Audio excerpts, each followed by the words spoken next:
माझी लोकशाही अशी आहे की आमचं सरकार असताना आम्ही सगळ्या मंत्र्यांना सक्त ताकीद दिली होती आणि त्याप्रमाणे आम्ही करून दाखवलेलं आहे की कुठचाही मोर्चा आला, महिलांचा असो, पाण्यावर असो, झोपडपट्ट्यांचा असो, शेतकऱ्यांचा असो, कामगारांचा असो, एका ठराविक मर्यादेपर्यंत तुम्ही त्यांना अडवा.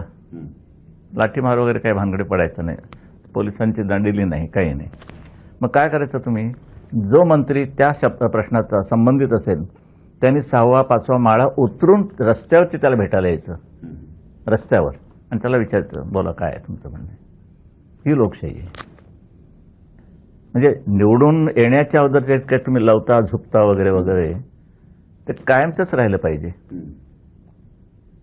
नाही तर निवडून आलं तर तुम्ही कोण आम्ही कोण, आता मला वेळ नाही, पियला भेटा, पियकडे द्या, त्याने कागद दिला, ते हे पियाला सांगा, हे जरा बघा, मग तू कशाला बसला इकडे, तोच बघेल.